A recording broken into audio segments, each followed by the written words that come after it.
Verificando meu calendário, a Terceira Guerra Mundial está marcada para 2027, mas pode acontecer amanhã por acidente. Talvez um barco de pesca se perca, talvez um míssil caia onde não deveria, ou alguém pode decidir que não gosta do desenho de um mapa. A faísca é Taiwan, a ilha que todo mundo esqueceu até se tornar o ponto de tensão mais quente do mundo. Xi Jinping quer que seu exército esteja pronto para invadir, mesmo que isso exploda na cara dele. Afinal, quando você está restaurando a ordem, o que é um pouco de caos global? Hoje vamos analisar por que a China não pode invadir essa pequena nação. Se curte esses vídeos semanais, inscreva-se antes que minha autoestima afunde mais que o Mar Morto. Vamos ao mapa. A China já se chamou Reino do Meio, centro da civilização, e a geografia concordava. Seu coração fértil era uma fábrica de arroz, produzindo comida e pessoas. Mas esse truque tinha uma pegadinha. Os arrozais ficavam vulneráveis a invasores que vinham das estepes da Eurásia, vasta faixa de grama da Europa à Manchúria. Felizmente, a China tinha uma armadura natural. A cordilheira do Hindu Kush protegia um dos flancos, enquanto a sua costa funcionava como um segurança aquático de 14.500 quilômetros ou 9.000 milhas de litoral. Não sabe nadar, não entra. Então, enquanto a estepe estivesse protegida, a China podia dormir tranquila, mas a história mudou o rumo das coisas. A estepe está calma, e o segurança protetor já não parece tão forte e assustador. Em 1949, a China adotou o comunismo, e Washington criou a estratégia da cadeia de ilhas. 3 linhas defensivas estendidas pelo Pacífico como fios de disparo. A cadeia principal ia do Japão à Indonésia, cercando a costa chinesa de forma tão apertada que parecia um estrangulamento. Mas ela só existia porque os comunistas não venceram a guerra civil de forma tão limpa quanto queriam. Os nacionalistas, inimigos deles, não foram eliminados e fugiram para Taiwan e ilhas próximas. E como toda boa startup precisava de um nome chamativo, se rebatizando como República da China. Novo território, nome marcante e novo governo. Hoje é uma democracia multipartidária com economia vibrante. Para quem observa, ela age, fala e anda como um país. Essa é a ideia. Poucos países reconhecem Taiwan oficialmente, e ela está fora de grupos como a Organização das Nações Unidas. Em público, todos concordam que ela faz parte da China comunista. Mas em segredo, tudo ocorre com piscadelas, apertos de mão, acordos discretos e laços por canais alternativos, com representações do porte de embaixadas, mas sem serem oficiais. Esse equilíbrio é importante. Se Pequim intervir, não parecerá que a China está retomando a China. Vai parecer uma invasão direta e o mundo prometeu reagir. É complicado e esse é o objetivo. Pequim gosta de confusão. A China não para de vigiar o autogoverno de Taiwan, até nas redes sociais deles de madrugada. E... sim, todos nós já passamos por isso. A China é hoje o segundo país mais rico, mas em 1949 estava devastada. Esta era uma nação que já foi o império mais rico do mundo, reduzida a um papel tão secundário que sua guerra civil, com milhões de mortos, mal chamou a atenção no exterior. Pequim chama esse período de século da humilhação, 100 anos sendo humilhada por potências estrangeiras. No entanto, o Partido Comunista jura que tudo isso acabou em 1949. Claro, Taiwan ainda está logo ali na costa, um lembrete dos assuntos inacabados de Pequim. O Partido Comunista já tentou tomar Taiwan antes, e todas as vezes os Estados Unidos os impediram. Para Washington era contenção, para Pequim era sal na ferida. Lembrete de que, após 1949, estrangeiros ainda recusavam a China em seu próprio território. Mas o povo de Taiwan não vê dessa forma. Para eles não são chineses. Eles são taiwaneses e querem continuar assim. 63,4% se dizem só taiwaneses e só 2% se consideram chineses. O resto apenas pergunta: por que você me pergunta isso? Só 7% apoiaram a unificação com a República Popular da China, tão popular quanto abacaxi na pizza. O vínculo de Taiwan com o continente enfraqueceu. Eles não vão declarar independência, não por lealdade, mas por medo da fúria de Pequim. Foi assim por décadas, mas nada fica congelado para sempre. A China não desistiu e em 2027 ela tem muito mais brinquedos para usar. E como uma criança mal-humorada, Pequim não tem interesse em compartilhar. Se Pequim quiser culpar alguém pela confusão no Estreito de Taiwan, pode começar olhando para os retratos de Mao na parede. Ele prometeu a glória do comunismo. O que ele entregou foi mais mortal para a China do que todo o século de humilhação. 45 milhões morreram no grande salto adiante. Milhões mais morreram na Revolução Cultural de Mao. Ninguém realmente sabe quantos. Quando ele parou de matar e morreu em 1976, a China estava em caos. A China, antes império mais rico do mundo, tornou-se um dos mais pobres, com economia de apenas 2% do tamanho dos Estados Unidos da América. Era até 10 vezes menor que a do Brasil. Era difícil imaginar essa potência fazendo uma invasão anfíbia contra uma ilha apoiada pelo Ocidente. As coisas só começaram a mudar quando Mao finalmente bateu as botas. O partido elogiava Mao publicamente, mas nos bastidores ele era como o tio que nunca é chamado para as reuniões de família. Os sucessores de Mao perceberam que o comunismo não estava funcionando e que ficar rico parecia muito mais divertido. Então eles abriram as portas para o comércio exterior e o dinheiro começou a entrar sem parar. Quando 2012 a economia da China estava crescendo em média 6% ao ano e já havia alcançado o segundo lugar no mundo. E então a China começou a se impor. Gastou muito dinheiro em armas, milhares de mísseis balísticos e de cruzeiro, aeronaves modernas como o furtivo Chengdu J-20 e o Shenyang J-35. Novos navios, 3 porta-aviões e um quarto em construção. A China possui atualmente a maior marinha do mundo, com 405 navios ativos. Eles ainda não terminaram. 2 novos modelos de submarinos nucleares chegarão em breve, e isso é só o destaque. O fortalecimento militar da China está acontecendo em uma velocidade vertiginosa. Essa não é uma força criada apenas para proteger o território nacional. Ela foi criada para mostrar poder. Quando a presidente da Câmara dos Estados Unidos da América, Nancy Pelosi, visitou Taiwan, Pequim perdeu o controle. De 4 a 10 de agosto, a China fez exercícios militares com munição real e simulou um bloqueio. A mensagem foi clara. A China não é mais o mesmo poder militar que os Estados Unidos da América enfrentaram em crises anteriores no Estreito de Taiwan. 2 porta-aviões não farão mais Pequim recuar. Washington agiu assim na terceira crise do Estreito de Taiwan, em 1995 a 1996. Taiwan estava em transição. Como prova de sua maturidade como país independente, Taiwan se afastava da ditadura de Chiang Kai-shek e realizava sua primeira eleição presidencial democrática. A China respondeu como qualquer nação sensata. Lançou vários mísseis. Os Estados Unidos da América enviaram navios de guerra. A China recuou. Os americanos esqueceram, mas a China não. Atualmente, os mísseis do continente são ainda mais letais. A rápida recuperação econômica e o exército crescente trazem tentações. Ao ganhar dinheiro, quer-se gastá-lo. Ao investir em armas, cresce o desejo de usá-las. O nacionalismo chinês está se espalhando por todo lado. Empresas deixaram de fingir ser locais no exterior e passaram a assumir com orgulho sua identidade chinesa. Filmes patrióticos como a franquia Lobo Guerreiro e a Batalha do Lago Tianjin foram grandes sucessos de bilheteria na China, arrecadando bilhões. Enquanto isso, diplomatas no estilo Lobo Guerreiro fazem o mesmo no cenário mundial, arrumando briga com quem quer que os ouça. De volta à sala de aula, Pequim implementa treinamentos de masculinidade para endurecer meninos, conforme a proposta para prevenir a feminização dos adolescentes do sexo masculino. Em breve vão dar podcast do Andrew Tate como lição de casa.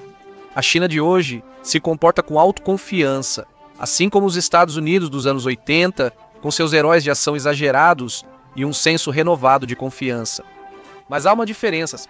Todo esse fervor patriótico aponta para uma direção. Uma ilha a apenas 140 quilômetros ou 87 milhas da costa. Aquela que Mao nunca conseguiu tomar. O último lembrete do século de humilhação nas mãos do Japão e do Ocidente. Entre o final de 2020 e início de 2021, a China fez uma pesquisa rara. O que fazer sobre Taiwan? Nossa pesquisa revelou que 55% apoiariam uma guerra em larga escala para tomar a ilha. 33% se opuseram à ideia. O restante não tinha certeza. Talvez porque já conseguiam imaginar o que aconteceria com eles e seus filhos se tudo desse errado.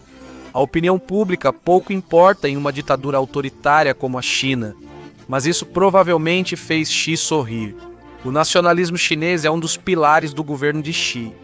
Com tanto histórico e capital político ligados a Taiwan, recuar seria uma grande perda de prestígio para Xi e o partido, especialmente agora, com muito a ganhar.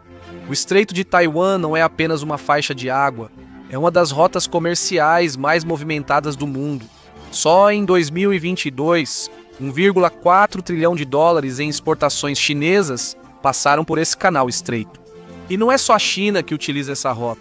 Segundo o Instituto Naval dos Estados Unidos da América, quase metade dos porta-contêineres do mundo atravessou o estreito naquele ano.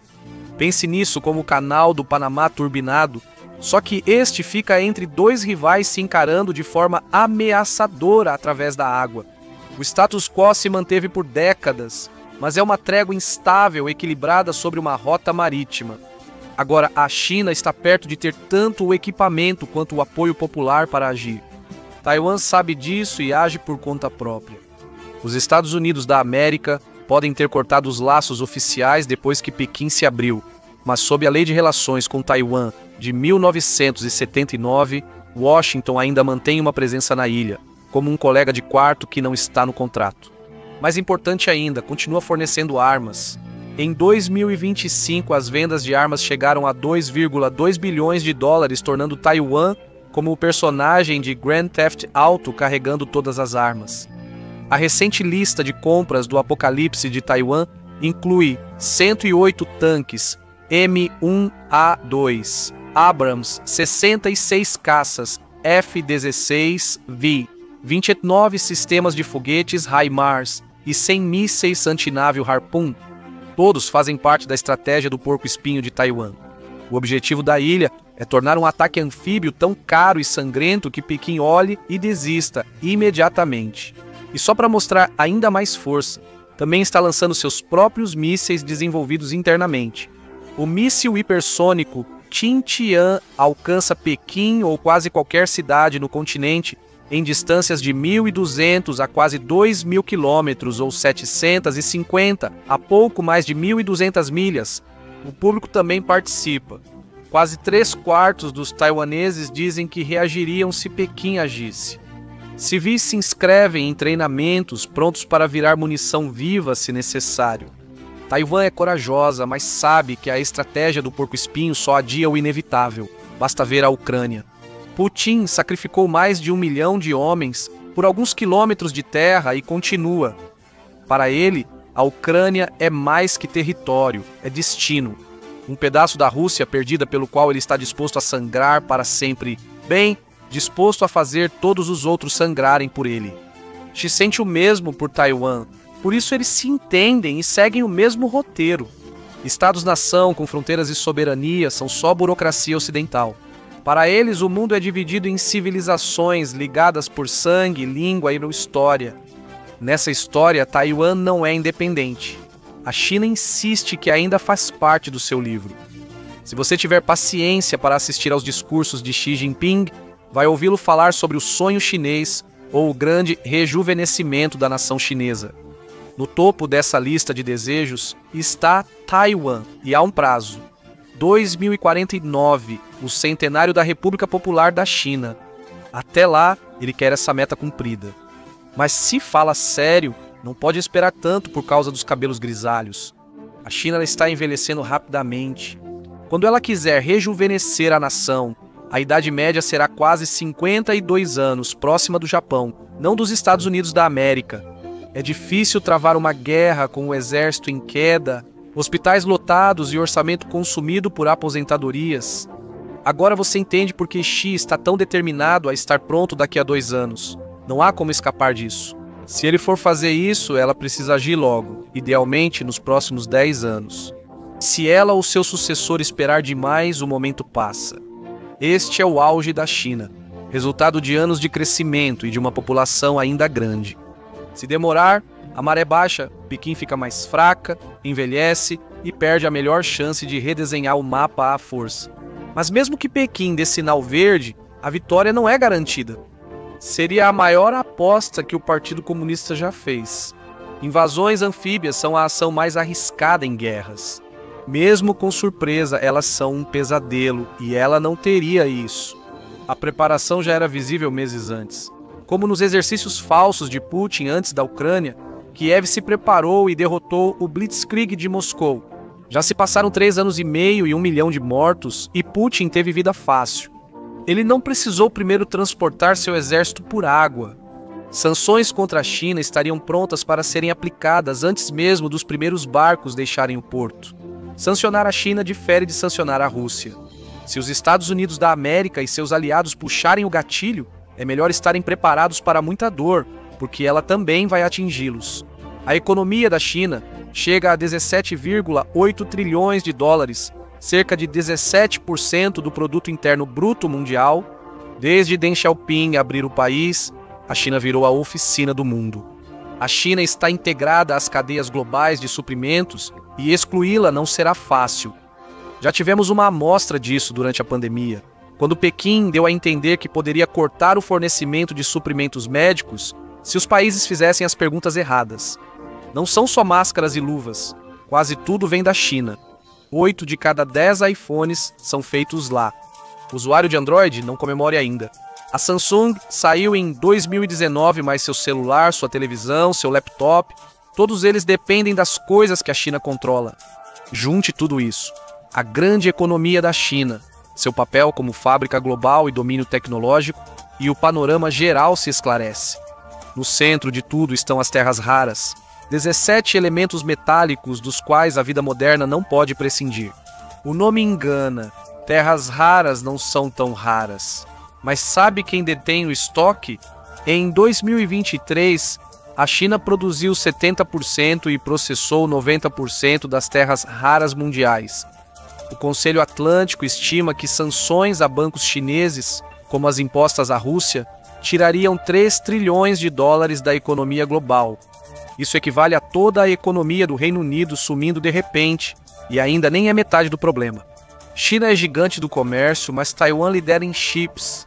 Ela produz 55% dos semicondutores globais e 92% dos mais avançados, e isso significa que 35% dos carros do mundo e 70% dos smartphones passam de alguma forma pelas linhas de produção de Taiwan. E não para por aí. Esses chips estão na sua geladeira, televisão e até na máquina de lavar. Se tirar Taiwan da equação, você acabará lavando suas roupas de academia à mão na pia. Estados Unidos da América e aliados correm para reforçar cadeias de suprimentos, mas há limites para o que podem fazer. Taiwan mantém a produção de chips principalmente no país, visando lucro e garantir o interesse dos Estados Unidos na região. Pequim espera que isso não se mantenha caso invada. Washington não reconhece oficialmente Taipei e não existe uma OTAN no Pacífico. Mas uma coisa é certa, as sanções bateriam como um martelo. As sanções esmagariam a China primeiro. Um estudo da RAND, em 2016, estimou que uma guerra de 1 ano no leste asiático reduziria o produto interno bruto da China em 25% a 35%, e o dos Estados Unidos da América em 5% a 10%. E isso foi antes do boom da inteligência artificial. Depois, os Estados Unidos da América retiraram partes de sua cadeia de suprimentos da China, mas também se algemou aos chips avançados. Pequim segue pelo mesmo caminho, ficando igualmente exposta. Talvez a China aposte que os Estados Unidos da América não enviarão tropas, só aplicarão sanções financeiras. Os Estados Unidos da América mantêm postura rígida com Taiwan devido à sua política de ambiguidade estratégica. Eles não dizem se defenderiam ou não a ilha. A Ucrânia recebeu promessa maior no Memorando de Budapeste de 1994, ao desistir de armas nucleares por garantias de segurança. Todos sabemos como essa história terminou. Se a China invadisse, teria que agir rápido. E a chance de conseguir. Apesar do Estreito de Taiwan dificultar, a China tem vantagem geográfica. As Forças Armadas dos Estados Unidos da América atuam globalmente, já as da China são concentradas em seu território. Ela pode atacar Taiwan com tudo o que tem. Não construiu tantos navios e mísseis só para mostrar. Quanto mais próximo da China, mais mísseis e maior precisão. Todas as bases dos Estados Unidos da América no Pacífico Ocidental estão ao alcance. Até Guam, que fica a quase 3.000 milhas, 4.800 quilômetros de distância, é um alvo certeiro. As defesas antimísseis derrubariam alguns, mas outros passariam. O que a geografia dá com uma mão, tira com a outra. Washington conhece a ameaça dos mísseis e tem planos para fazer a China pagar em uma guerra prolongada. Xi achou que tinha uma solução. Entra a Iniciativa do Cinturão e Rota. A Iniciativa do Cinturão e Rota foi uma aposta trilionária que envelheceu mal. A ideia era simples: comprar influência investindo em infraestrutura em países estratégicos e criar rotas comerciais alternativas. A joia da coroa era o Corredor Econômico China-Paquistão. Corredor Econômico China-Paquistão, um atalho para contornar os pontos fracos da China. Navios do Golfo Pérsico poderiam descarregar no Paquistão e seguir direto para a China por estrada e ferrovia.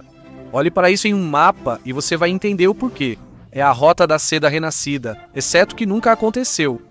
As rotas dos anos 1400 ainda são as principais e o atalho trilionário de Pequim não deu resultado, deixando a China presa atrás de gargalos onde a Marinha dos Estados Unidos da América pode atuar. O Estreito de Miyako, o de Luzon próximo às Filipinas e Taiwan, e o Estreito de Malaca. Em seu ponto mais estreito, apenas 24 milhas, 38 quilômetros.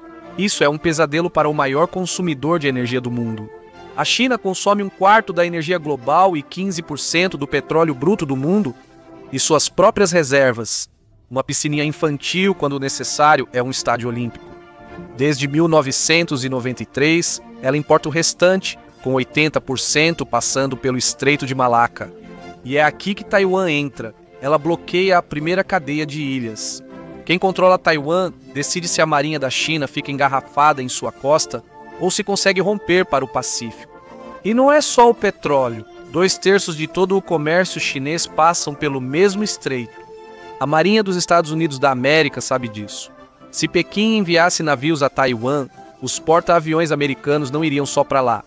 Alguns ficariam em Malaca, com a mão no pescoço econômico da China. Mísseis de médio alcance da China podem atingir navios dos Estados Unidos da América, mas seu alcance diminui com a distância. E os Estados Unidos têm uma carta na manga que os mísseis chineses não conseguem derrubar facilmente. Navios de superfície e bases podem ser alvos fáceis, mas submarinos são um jogo totalmente diferente de esconde-esconde. Os Estados Unidos tinham 64 submarinos em sua frota no ano passado. A China não estava muito atrás, com 61, mas números não são tudo. A Marinha dos Estados Unidos da América usa submarinos nucleares capazes de meses no mar e mergulhos profundos. O almirante Samuel Paparo, chefe da Frota do Pacífico, afirmou que os submarinos americanos estão uma geração à frente dos chineses. Ele não estava exagerando. A China tem 48 submarinos diesel-elétricos bem silenciosos quando estão na bateria, até precisarem subir à superfície para recarregar. Quando esses motores a diesel funcionam, parecem uma buzina de carro debaixo d'água. Os submarinos nucleares chineses, tipo 93 e 94, são mais barulhentos que os dos Estados Unidos da América.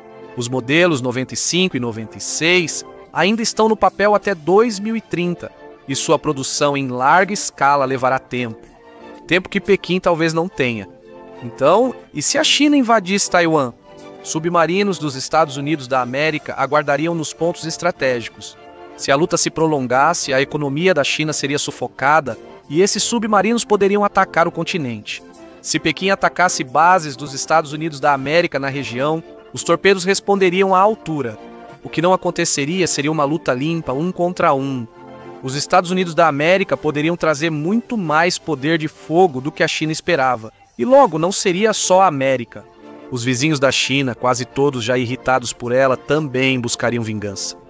17 países têm disputas territoriais com Pequim. O maior rival, o Japão.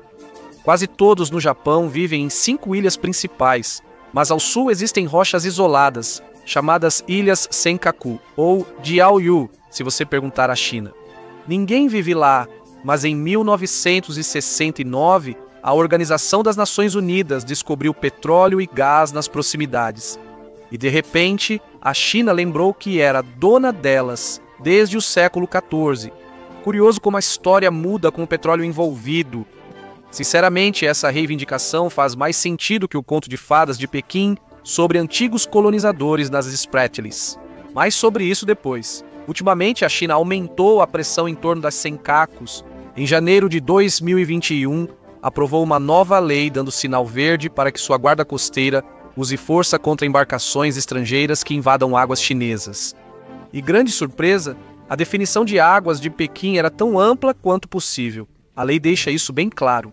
A jurisdição chinesa abrange águas internas, mares territoriais, zona contígua, zona econômica exclusiva, águas sobre a plataforma continental e vagamente outras águas. Você pode imaginar o que outras águas significa para o Japão. A China já estava cutucando as Senkakus, testando os limites do Japão. Essa lei transforma essas provocações em um enorme sinal de alerta piscando. Mais importante, o Japão não pode ignorar Taiwan. Sua sobrevivência depende disso. E 20% de todo o seu comércio passa pelo Mar do Sul da China, que está sob domínio militar da China. O Estreito de Taiwan responde por 25% das exportações, 32% das importações e 90% da energia importada. É por isso que, pouco antes de seu assassinato, o ex-primeiro-ministro Shinzo Abe alertou que uma emergência em Taiwan também seria uma emergência para o Japão. Ele não estava exagerando. Se a China tomar Taiwan, a própria existência do Japão estará em risco. O assassinato de Abe não desviou o Japão, pelo contrário, acelerou o processo. Ele abriu caminho para um exército mais forte e seus sucessores aceleraram ainda mais. Pela primeira vez desde a Segunda Guerra Mundial, o Japão está se preparando para ataques, adquirindo mísseis capazes de atingir alvos fora de seu território. Então, em dezembro de 2022, Tóquio tornou isso oficial. Os gastos com defesa vão atingir 2% do produto interno bruto até 2027. Essa data não foi escolhida ao acaso. Ela foi escolhida para coincidir com o cronograma de invasão de Xi. Há cerca de 54 mil soldados americanos no Japão, mais do que em qualquer outro país. Mesmo que Tóquio quisesse ficar de fora de uma luta por Taiwan, a geografia não permitiria. Essas bases fazem do Japão um campo de batalha imediato. A Coreia do Sul tem 25 mil soldados americanos. Seul pode falar menos sobre Taiwan que Tóquio, mas também depende do equilíbrio regional. E há um problema ainda maior: o comércio. A geografia prende a Coreia do Sul nos mesmos pontos de estrangulamento. 90% do comércio marítimo passa pelo Mar do Sul da China. E só o 30% das importações e quase 25% das exportações, a Coreia do Sul equilibrou-se entre a China de Xi, mantendo a segurança com Washington e lucrando com negócios com Pequim. Em 2024, o presidente Lee Jae-myung afirmou que Seul deveria evitar tomar partido e apenas agradecer a China e a Taiwan. Mas gratidão não detém mísseis. Uma vez que os tiros começam e as rotas comerciais se estreitam, a Coreia do Sul não pode permanecer neutra. A busca por segurança e sobrevivência levaria à guerra. Seul pode fingir que a neutralidade funciona porque a geografia a manteve protegida dos movimentos mais agressivos da China. Em 11 de agosto de 2025, um navio da Guarda Costeira Chinesa colidiu com um da Marinha do Exército de Libertação Popular. Eles não estavam perto da China, mas sim no Mar do Sul da China, onde a Guarda Costeira Filipina registrou as imagens. Manila foi rápida em culpar Pequim pelo caos, e tem sido bastante caótico nessa região do mar. Num mar já cheio de navios de guerra e embarcações da guarda costeira de vários países, o caos é praticamente o padrão. A China reivindica quase todo o Mar do Sul da China com sua polêmica linha de 9 traços. As Filipinas levaram o caso ao Tribunal de Haia em 2016 e ganharam. Os juízes consideraram as reivindicações chinesas ilegais, mas isso não deteve Pequim. Xi basicamente respondeu: "Tente me impedir." A disputa entre China e Filipinas se intensificou desde então, com mais confrontos entre navios nos últimos anos. Os 2 navios chineses colidindo foi só um alívio cômico. Normalmente são os navios filipinos que são esmagados. Se eles não estão sendo abalroados, estão sendo atingidos por canhões de água chineses, deixando as equipes da guarda costeira e os pescadores encharcados, machucados e humilhados. As Filipinas recorreram ainda mais ao seu antigo aliado, os Estados Unidos. Bases americanas antes se espalhavam pelo país, mas diminuíram após a Guerra Fria. Mas a construção de ilhas pela China as trouxe de volta. Agora existem 9 bases americanas em solo filipino. Veja onde estão as bases. 5 ficam ao norte, praticamente apontando como pistolas carregadas para o Estreito de Taiwan. Palawan e a base aérea Antônio Bautista ficam de frente para as ilhas Spratly, ideais para bloquear rotas marítimas da China. A geografia fez das Filipinas um fio de disparo, esticado por Washington. As Filipinas não só hospedam bases, mas também se fortalecem. O reforço militar das Filipinas é direcionado diretamente à expansão da China, e o treinamento foi levado ao máximo. Em maio e junho de 2025, tropas filipinas treinaram lado a lado com americanos, japoneses, sul-coreanos e até britânicos. O que eles faziam? Uma tarefa era testar o lançador de mísseis antinávio Nemesis. Onde estavam? As Ilhas Botany. A ilha mais ao norte, Mávulis, está a só 142 quilômetros de Taiwan. Isso é mais perto do que Nova York está da Filadélfia, praticamente vizinhos em termos estratégicos.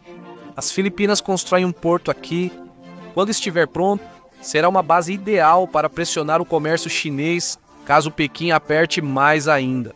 Então agora, o quadro geográfico está se formando. Se a China atacasse Taiwan envolvendo Estados Unidos da América e aliados, enfrentaria mais do que apenas os defensores da ilha. Ela seria pressionada em 2 frentes como em um torno. Com um bloqueio no Estreito de Malaca, com a Austrália se envolvendo, Pequim sentiria a pressão. Mesmo com todos os seus novos navios e mísseis, está jogando um jogo perigoso com grandes chances de perder. E quando as chances parecem tão ruins, é aí que entram em cena as jogadas desesperadas e perigosas. Você pode perguntar, e as armas nucleares? No papel, a China promete não ser a primeira a usá-las. Parece tranquilo até analisar melhor. Em um documento pouco conhecido, A Ciência das Operações da Segunda Artilharia, estão detalhes sobre quando Pequim pode diminuir o limite para o uso de armas nucleares. Depois de ler isso, a promessa de não usar armas nucleares primeiro parece mais uma brecha. O manual da China diz que as armas nucleares entram em cena se uma superpotência nuclear começar a atacar seus alvos estratégicos e Pequim não tiver como revidar. Isso não é um recado para qualquer outro país. Isso é um recado para os Estados Unidos. O documento destaca como linhas vermelhas ataques ao continente, infraestrutura ou cidades. Atacar alvos militares chineses no mar não contaria, então, se o conflito se limitar a Taiwan, há grande chance de não se tornar nuclear. Mas se cruzar essa linha, o mundo começa a brilhar. Um suspiro de alívio bem-vindo, claro, mas é de curta duração. Já calculamos as sanções, agora vamos calcular a guerra. Qual o resultado final? Uma análise da Bloomberg descobriu que uma guerra por Taiwan custaria ao mundo 10 trilhões de dólares. Apenas os Estados Unidos e a China têm economias maiores do que isso. Isso representa 10% de toda a economia global. Então por que a China arriscaria tudo isso? Reivindicações históricas e ganhos econômicos não explicam uma aposta tão grande assim. A China está rica de novo. Por que mexer no que está funcionando? Vale a pena manter o ressentimento de uma guerra civil de 100 anos atrás? Taiwan fica bem no meio da primeira cadeia de ilhas, o prêmio máximo. Atualmente, a riqueza da China depende da cooperação estrangeira e está limitada por gargalos fora de seu controle. Se Taiwan for tomado, a corrente se rompe. Portos como Sual e Hualien podem ser destruídos em batalha, mas reconstruí-los daria a Pequim acesso direto ao Pacífico. Com Taiwan sob seu controle, a China não só moveria navios, mas comandaria o Estreito, o Mar do Sul da China e rotas vitais do Japão, Coreia do Sul e Filipinas, todos sob controle de Pequim. Isso não apenas mudaria o equilíbrio, reescreveria o mapa com a China no centro. O que a China arriscará por essa recompensa? Em breve saberemos. Obrigado por acompanhar hoje. Espero que você tenha gostado do vídeo. E se quiser ver mais vídeos como este, por favor, considere se inscrever e ativar as notificações. Isso faz diferença. Obrigado e até a próxima no MapPack.